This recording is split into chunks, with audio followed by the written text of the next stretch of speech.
Hey guys, welcome to Boxing Squared for boxing news and views from around the internet. Is Wladimir Klitschko coming back, and is he coming back for Dillian Whyte? And could that be at Wembley in April?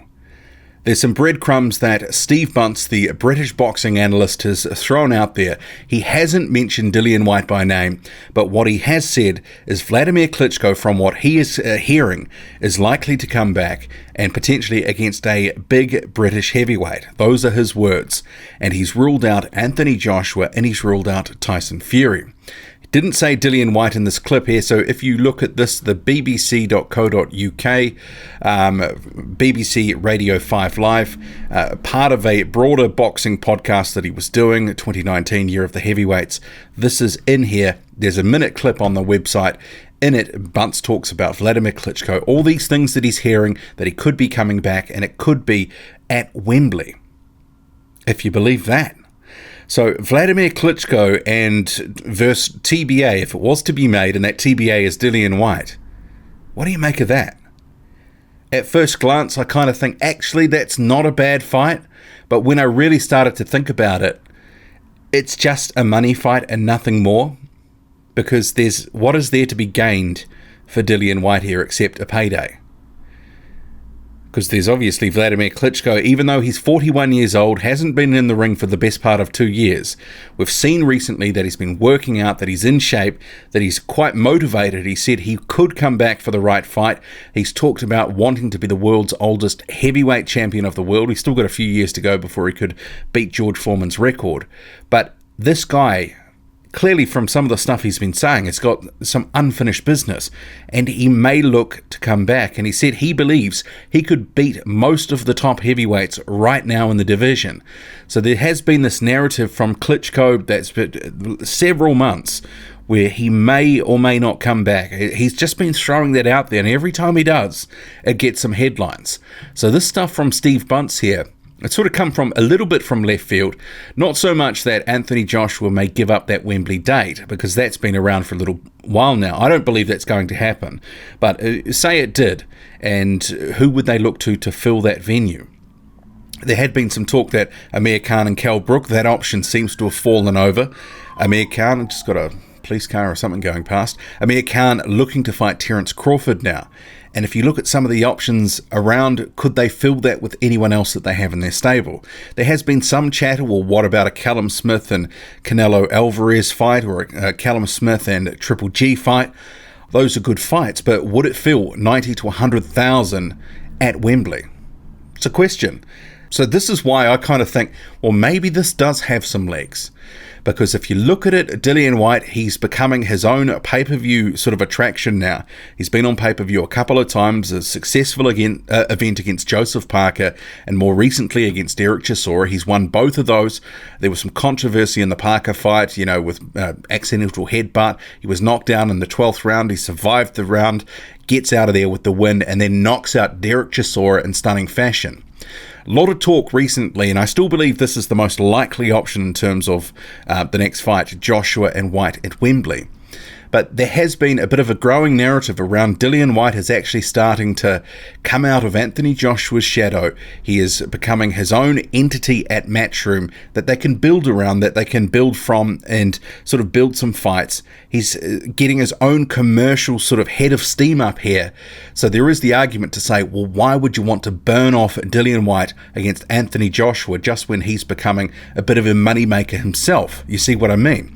You could have multiple guys pulling in pay-per-views as opposed to, a smaller number. Because if Whyte loses to Anthony Joshua, then you could make an argument to say that the next fight probably wouldn't be on pay-per-view and his star would lessen to some extent. So Wladimir Klitschko, who sold out with Joshua in April 2017, and Dillian Whyte, who's very much been on the rise, it's an interesting prospect. But I come back to, is there that much to gain for Dillian Whyte beyond money? Because really there wouldn't be ranking there. It would just be a big fight for money. And it's seemingly all upside for Klitschko. Because if he beats Whyte, obviously Whyte sort of takes a hit, especially to the reputation. Klitschko, while a long-reigning champion, has been out of the ring for the best part of 2 years now. He's coming off 2 losses, one to Tyson Fury in 2015, one to Anthony Joshua in 2017, and has been out of the ring since, has been inactive. So there is an argument to say that, it's more upside for Wladimir Klitschko if they were to come together in these circumstances at Wembley. But would that fight sell out if that was to be made? And we're just kind of spitballing here. The prospect of this fight, it's certainly an interesting one to me. And I guess talking about some of these things, because who would win this fight? But would it sell out? On the sellout front, I'm not so sure. I think it would do a decent gate, but would it sell 90,000 tickets? Is Whyte Klitschko big enough to sell out Wembley? Certainly the O2 would sell out very quickly, but 90,000 or 100,000? I don't know. I mean, what do you think of that? But it's sort of, is Whyte's star power big enough to sell out a stadium of that nature? Or are they partly relying on Klitschko here? If you're from the UK, let me know. Is Dillian Whyte, in your view, a big enough sort of crowd puller now that with Klitschko on the bill fighting him, could he sell out Wembley? Keen to get your thoughts on that. In terms of the actual fight, it's a hard one to call. And not because I'm a massive Klitschko fan, but he's bigger, significantly bigger, and he hits really hard. He manages the range really well. He looked pretty decent in that Joshua fight. He was effectively the same height as Joshua, so some of the height and reach advantages, they were sort of nullified because it was pretty much even Stevens. Dillian Whyte, he's listed at 6'4". I believe he's more like 6'3". Yeah, Klitschko would go in there with some advantages, and Dillian Whyte is prone to being rocked at times. And if Dr. Steelhammer lands one of those right hands, a straight right hand, I think Whyte could be in trouble. But having said that, Dillian Whyte has been on the improve.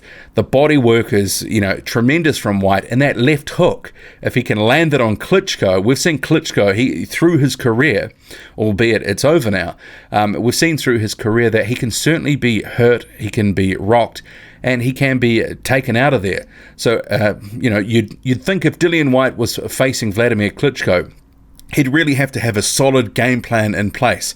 Otherwise, Klitschko 1-2, jab and grab, and I think he would be looking to maximize those advantages that he has. It could be a tough night for Dillian Whyte if he can't close the distance. What do you think of Dillian Whyte and Wladimir Klitschko? Steve Bunce believes that, Klitschko could come back to face a big British heavyweight at Wembley in April. And the only guy I can think of that it could be, if it's not Joshua and if it's not Fury, which we're being told it wouldn't be, would be Dillian Whyte. Could it be anyone else? I wouldn't have thought so. Who else is out there at the moment that is really making enough noise that you go, yeah, that's a really good fight? I mean, the other names, they're kind of not really in the conversation in my view. Certainly a few guys floating around, but some of the other names potential, so I'm not thinking Chisora, Price, Dave Allen, none of those options are really in the picture. But if we look at the next wave, well, you've got Daniel Dubois, you've got Joe Joyce, you've got Nathan Gorman, but they're too green still. Maybe Joyce, maybe that could be an option, but he's in the wrong stable anyway. He's rumoured to be fighting potentially in this ITV pay-per-view on that platform sometime this year, potentially against Luis Ortiz or whoever else. He's in the wrong stable for that to happen, for a matchroom card at least. But Wladimir Klitschko versus Dillian Whyte. Interesting prospect, isn't it? What do you make of it? Let me know. Drop a comment, loud and often. Hit like, hit subscribe, follow me on Twitter. Boxing_squared. I'm out.